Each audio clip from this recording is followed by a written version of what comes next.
consultant at the Central Park Library. In today's program, we're going to learn how to use Google Docs and Google Sheets. If you don't know what those are, they are basically Google's versions of Microsoft Word and Microsoft Excel. So Google Docs, it's a word processor. So if you wanted to do something like writing a letter, a resume, an essay, or anything like that, Google Docs is just right for you. And Google Sheets, you can make graphs, tables, and keep track of data. And it's amazing for a lot of things. Today's program is going to be around 35 minutes or so. We're going to be able to answer questions after we finish covering Google Docs and after we finish covering Google Sheets. Feel free to use a Q&A function to ask questions, and then we'll answer them once that time comes around. So I'm going to post a link in the chat. If you follow that link, you'll be able to get a copy of what you see on screen right now, and you can follow along with me as I go. So I'll give you a minute to do that.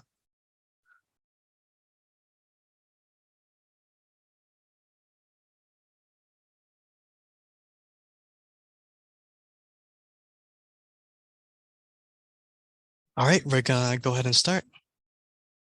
So if we take a look at this first section here on the document, we have a bunch of text, and some of the most basic ways of manipulating this text, we call them font type and font size. So if we look at this first line of text, it says this is Arial of size 16. So what that means is that this line of text, the font type is Arial and the font size is 16.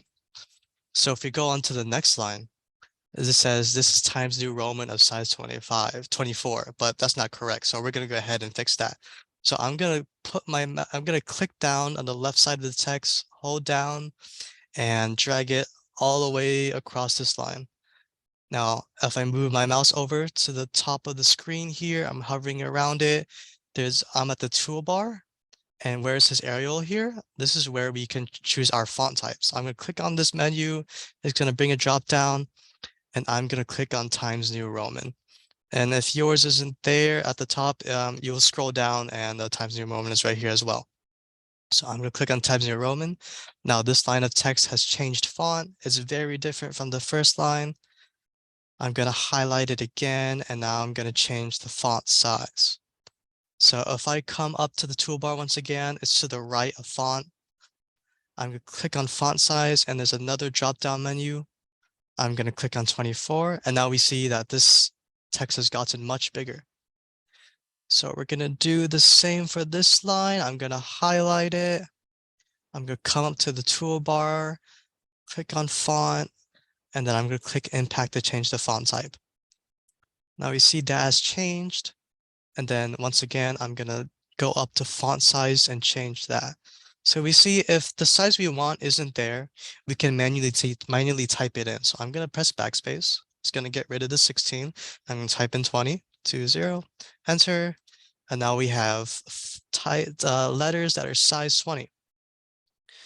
Right, next line, I'm going to hold down my mouse, left click, drag it across the line, come up to the toolbar, click on the drop-down menu, and click Meriwether. Now we have Meriwether letters. I'm going to change the font size to 12. So one thing you may have noticed when I changed the font is that Meriwether has different types of different types. So if I were to click on black here, we see that the text has gotten much darker. So if I come back up and choose light this time, now we see it's much less bold and it's very thin. All right, I'm going to change this back to normal.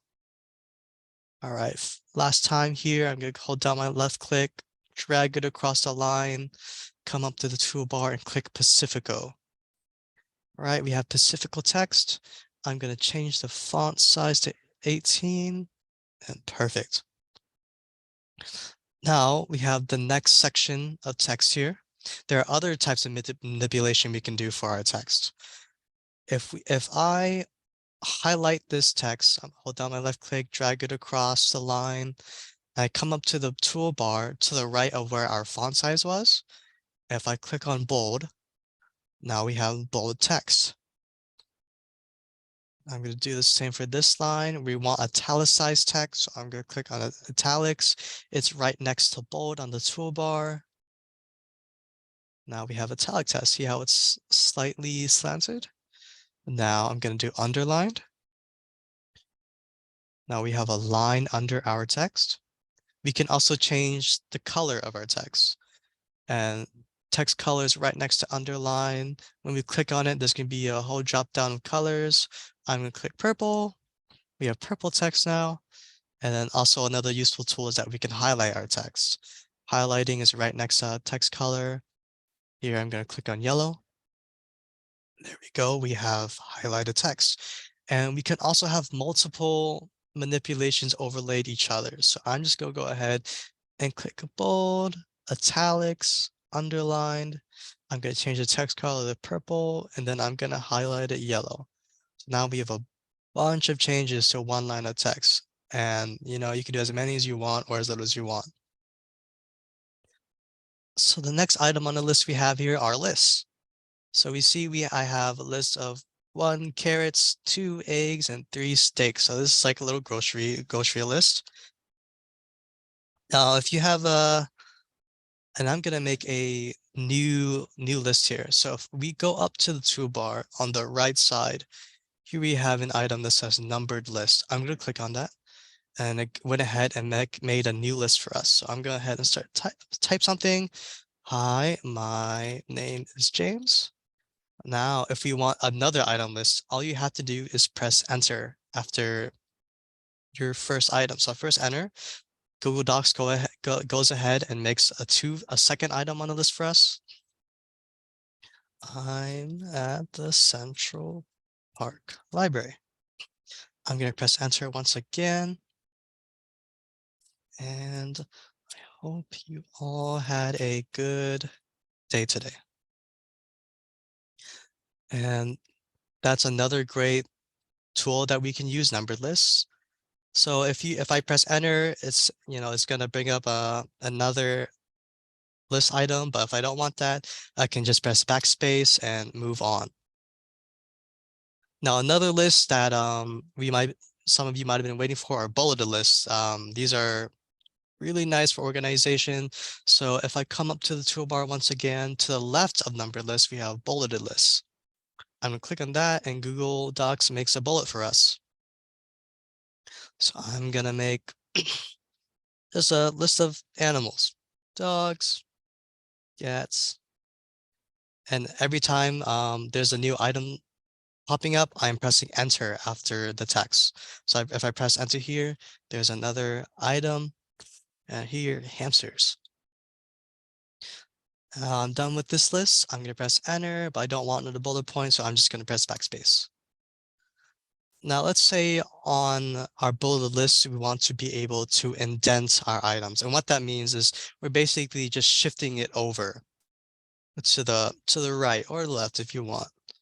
So I have a bulleted list here, 1, 1.5, and 2. Let's say I want 1.5 indented to the right. So what I'm going to do is left click to the left of the text here and press tab. And you can see that we have indented that item one tab to the right. Now 2.5, I want it tabbed to the right 2 times. So I'm going to press left click to the left of the text, press tab 2 times. And here I'm going to press it 3 times. 1, 2, 3. And finally, I'm going to press tab 4 times here. 1, 2, 3, 4. Now let's say I don't want 4.5 tab to the right 4 times. What you can do, if you hold down shift and tab at the same time, you can take an indent away. Now you shift it to the left. So if I press shift and tab at the same time again, it shifted it left. Right, and those are bulleted lists. Very useful for organization and makes it very visually appealing. And then we're going to move on to our next set of tools. So I have a sample paragraph here. This is a sample paragraph to show you some of the tools you have access to. specifically word count and spelling/grammar checks. We really do not like bad grammar. So one thing Google Docs will do for us that's very useful, if I were to go up to tools here, so I'm going to the top left of the screen, there are a bunch of options here. I'm going to click on tools. And if I hover over spelling and grammar, and this the secondary menu, there's a option here that says spelling and grammar check. I'm gonna click on that. And here it's gonna offer us options on changes we can make to make our document better. And so it's noticed a grammar error here. So this is not supposed to be an sample, it's supposed to be a sample. So if I press accept, Google Docs will make that change for us. And here, notice we have a spelling error, and grammar is supposed to have another A. So I'm gonna press accept. All right, we can ignore that. Now next tool we have tables. So here we have tables. We have pets on the left side, and then objectives on the left side. Dogs are awesome, cats are cool, and fish they blurb. Not sure if that's an objective, but it seems pretty fitting. Now, if you wanted to make our own table, if we go to the top left and we click on insert, you'll see there's a bunch of options here, and we're gonna hover over table. Now here it gives us the option to make tables in whatever dimension we want. So see, as if I go down, I want more rows, it will make more rows for me. If I went all the way to the right, if I want more columns, it will make more columns for me. But we're gonna go ahead and be pretty simple. We just want a 2x4. So I click on that, and it makes a new table for us. So I'm gonna put grocery item here for our first column, and then I'll say maybe the cost here for a second column. So first, I'm going to put some milk, and then cost, I don't know, gallon is what, $5 or so. It's probably more or less, I'm not sure. I'm gonna put avocados for this next one. And then single avocado is probably like $2, and say I also want some steaks. This is much more expensive. I'm getting a pack of 4 or so for $20. And this is and tables, another great way of showing or organizing your items. It looks great for when you're presenting something. And so we're gonna move on to something that can show your data. So like we have value amounts here, dollar amounts here. We want to show it in a little better way. And we'll get to that soon. So another thing we can do is we can make graphs. So here I have a bar graph.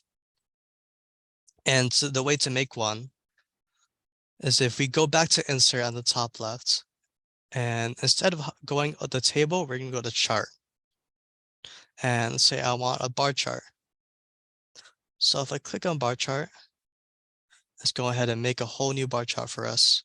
And now, but we want to edit the data that's in this chart. So if I click on the chart, on the top right here, there is a option that says linked chart options. If you hover over it, I'm gonna click on it. I'm gonna click open source. But before that, so that's gonna be our segue to Google Sheets. So we're gonna answer some questions now about Google Docs. Let's see. Let's see. Okay, so we do have a couple of questions, James. So, and I'm just repeating these out loud for the benefit of people who are going to watch this later on our YouTube channel. In the table formation, how do I jump between cells? So this one is much easier than the last question. If you want to jump between cells, you can just click on the cell that you want. You can also press tab for a little easier access. So if I press tab again, it's gonna go to milk. If I press tab again, it's gonna go to its cost. And those are two options of how we can jump between cells in a table. Excellent. Thank you, James. One other thing, I think you wanted to go over the word count function. before we Yes. jump over to Google Sheets. Yeah, that is a good idea. So if we go back to tools on the top left, there's an option that says word count. Click on that, and it's going to show us a bunch of data about our document. So it says we have 4 pages, 149 words, and then so and so characters. This is pretty useful if you're writing an essay and there's a word count that you need to have. So this is a good way to keep track of that.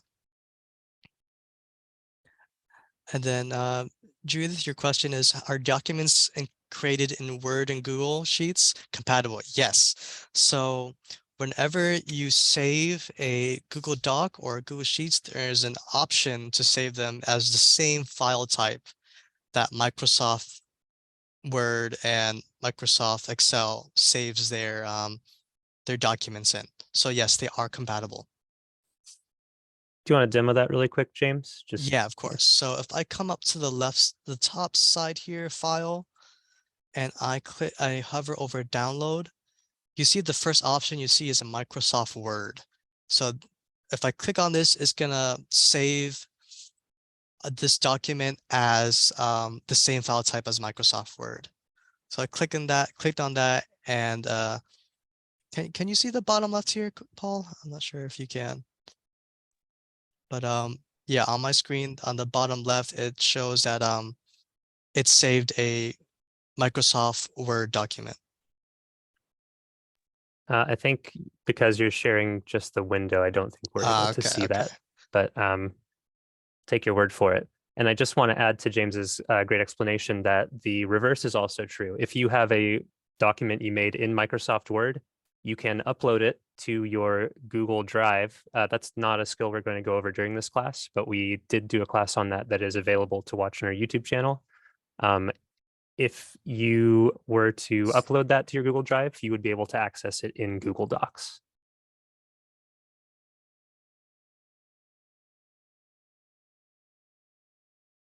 Oh, and we do have a comment from one of our viewers that if you're in full screen, you can see the saved doc. So that is good to know. Thank you. All right, perfect. Um, we'll have one more minute for you guys to ask some questions if you want.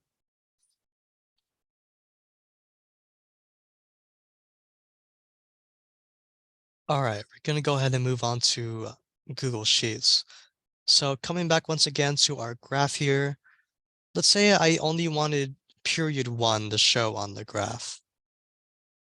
So I'm going to click on the top right here. When I'm clicked on the graph, there's an option link chart options, and click on it, and then I'm gonna click on open source. And what that's gonna do is take us over to our the Google Sheets that it made for just for our graph. So here on the left side here, the one I'm circling around, we have some data. Our left side here is all the teams we have, and on the rows here, on the row here, we have the periods. So I just said we wanted to get rid of period 2.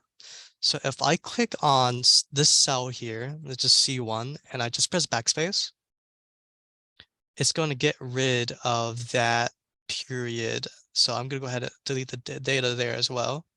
So if I left click on the cell and then press backspace, see, now we only have period 1.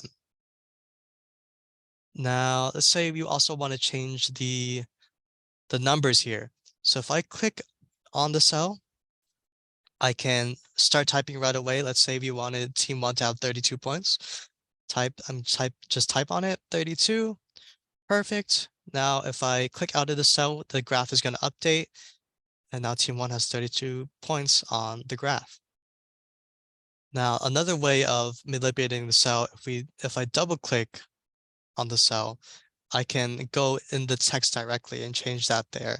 So let's say I want to change this team 2 to 16. I'm going to delete the 3, enter in a 1. Now I press enter. Now team 2 only has 16 points. Team 3, I'm going to click on it. It's already selected for us. I'm going to put in 20 points. There we go. And then team 4, I'm going to put 24 points. So some other options in Google Sheets that we have are what we call functions. So I have a list here of groceries, pretty similar to the one we had before. We also have bananas. So we have avocados, bananas, steaks, and milk. And you see that I have something here, total cost, and it has summed up some of our groceries for us. But if you were to add this up, you would see that it actually hasn't added milk. So if I click on the cell and we come over to the top left here, I'm hovering my mouse around it. There's some text that says equal sum, and within this parentheses, it says I2 colon I4. So we're going to go over exactly what that means. So equal sum is we're telling Google Sheets we want a sum function. And within the parentheses, we want to define what cells we want to use. And that's typically a range. So I wanted to include items from column I, row 2 to column I, row 5. So I'm going to click on our total cost here. I'm going to come up to the top left where we have our function. I'm going to change this 4 to a 5. So we're also including the milk cell. If I press enter, now our total cost is updated correctly. Now we have another we have another example about this, number of groceries. This is another very useful function we have. So it's only counting 3 groceries when we actually have 4. So if I come up to the top left here, the function we're using this time is count. So whenever we do a function, as always, you have an equal signs, and then you have the function you want, as well as a parentheses. Now inside the parentheses, we have a range of cells. We wanted to count all the groceries from column I, row 2 to column I, row 5. So I'm going to go ahead and change the 4 here to a 5. If I press enter, now is correctly listing the number of groceries I have, and that's 4. So the next function we have is very useful. So I'm clicking on the cell. If I double click, we can start typing. We are going to learn how to use the minimum function. So if I do equal signs, all caps min, parentheses. Now I want to get the minimum costs of the groceries we have. So that's from column I, row 2, colon to indicate that we're using a range, and column I, row 5. So it will get us the correct least expensive grocery, and that is our bananas. Most expensive is just the opposite. So instead of minimum, we're going to do max. So equal signs first, always for our function. max max. I'm going to put a parentheses, open and close parentheses. And within that, I'm going to do our range, column I, row 2 to column I, row 5. Now it gets the most expensive grocery we had, and that's our steaks. Another function we have is average average. So equal signs. We can type out average. We can also just do, actually no, we have to do average. Sorry about that. Parentheses. Now we want the average cost of all of our groceries. Column I, row 2, colon for our range. Column I, row 5. Now it gets the average cost of all of our groceries. Now, if we go to the right here, we have another section. What's the date? If we want that, the function for that is equals, and then we can put in today. Parentheses, and if I press enter, it gives us the date. And then there's also a function for time, and that one is now. So we do equal signs for a function. I could type in now, parentheses. I press enter.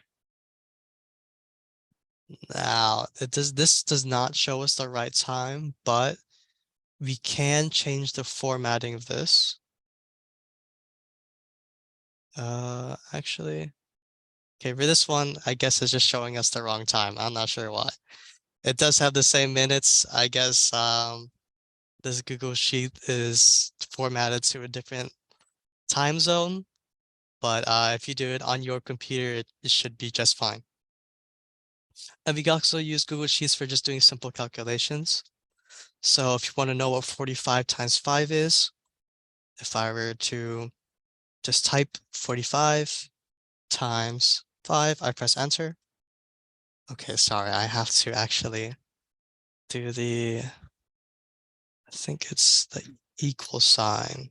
Yeah, I have to put the equal signs first. I should listen to myself earlier. So equal signs 45 times 5, and it'll show us that result.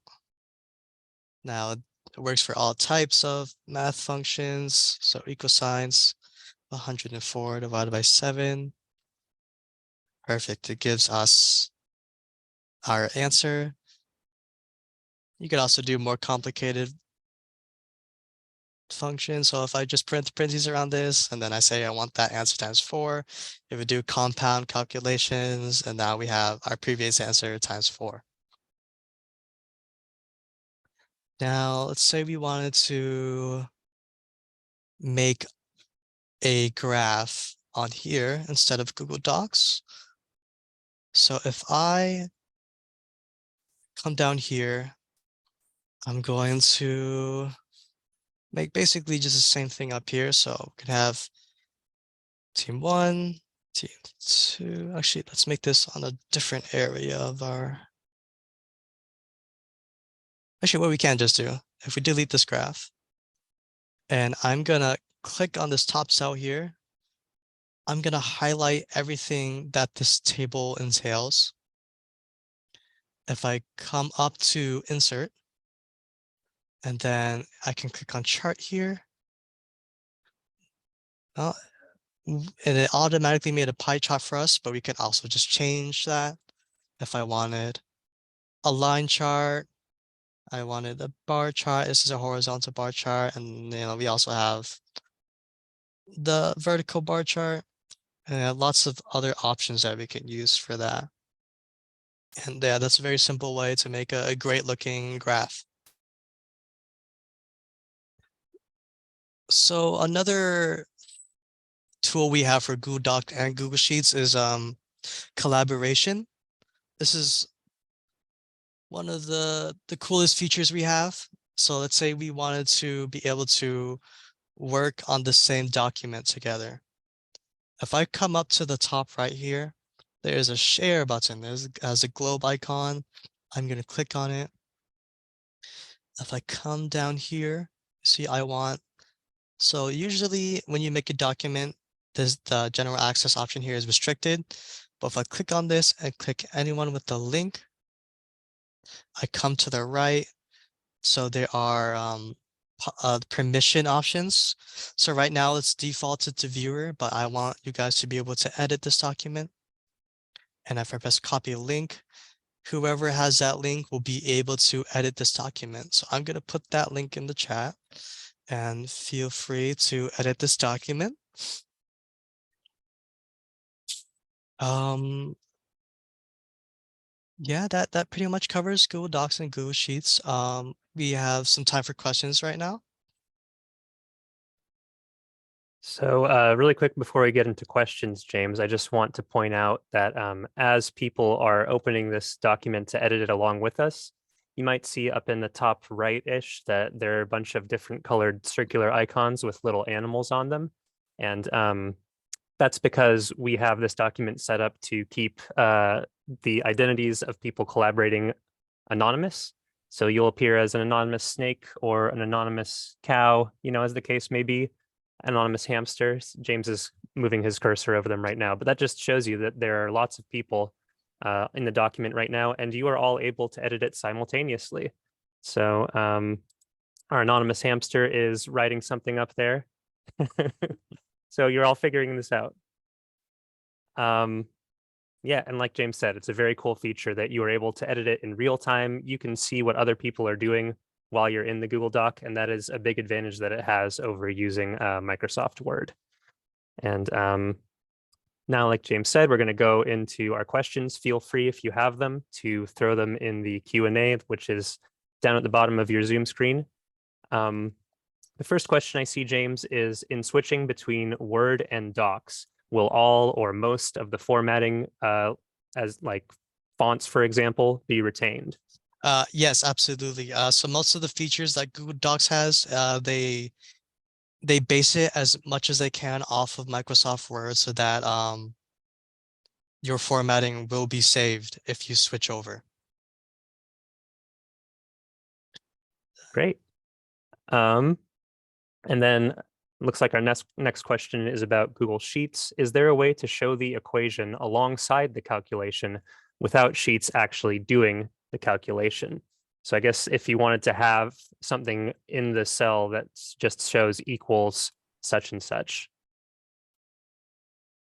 As far as I know, there is not a way for it to both calculate the answer, but then also show you the answer in the same cell. So you'd have to have it set up like James does on the table, where one of the columns asks, what is that?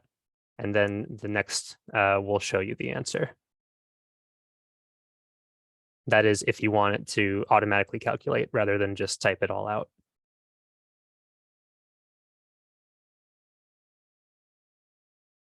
Okay, James, I do not see any other questions, so we can start to wrap things up. If anyone still has questions, feel free to throw them in the chat because we do have a little bit of time, and we'll answer them before we stop the class.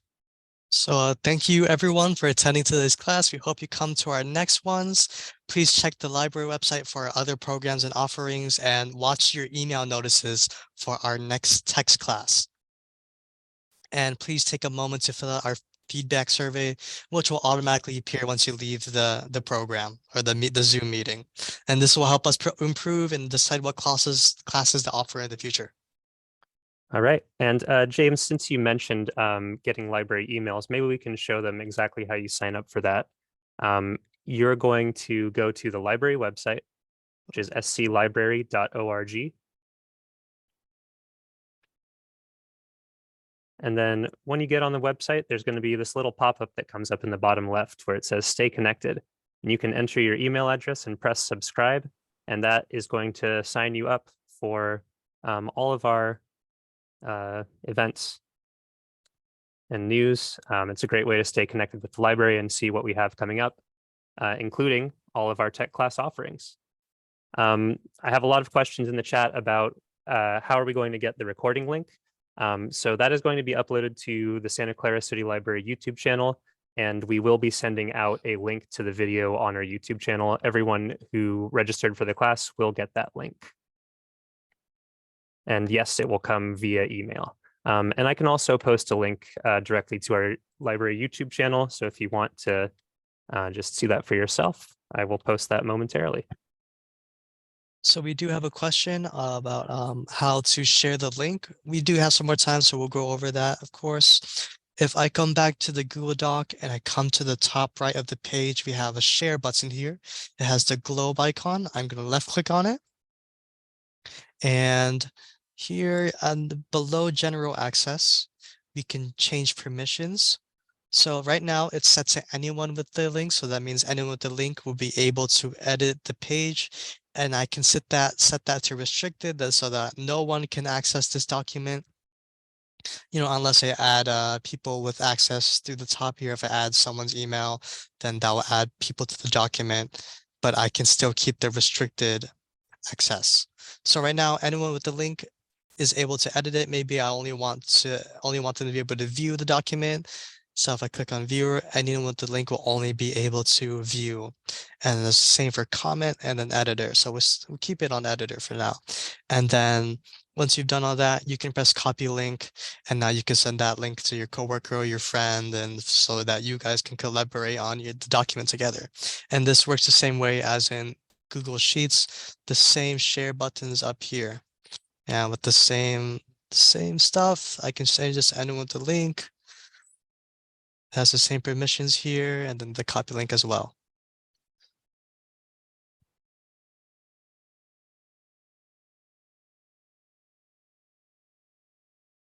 All right, thank you, James. Looks like that is about it for our questions. So we can wrap up the class for this evening. Maybe James, you can just repeat the, closing comments, just to make sure everybody got that, since we did go back and answer a question after you mentioned those. Of course, please make sure to check the library website for other programs and offerings if you're looking for that. And if you want email notices our for other classes, if you go to sclibrary.org, at the bottom right, there is a pop-up that lets you put in your email address. Now, this is a fake email, but james@gmail.com. If I press subscribe, then you will get email notices about any future tech classes we have. And if you want to say a say in what classes we're going to have next, please fill out the feedback survey, which will automatically appear once you leave the Zoom meeting. And that would be great feedback for us. Thank you very much. So we do have another question. I'll just answer this real quick. Viewer as the same as editor? No. So if you were viewing the document, that's literally you can only view the document. You're not able to make any changes. You can't make any comments to the side. Only editor will let you directly edit the document.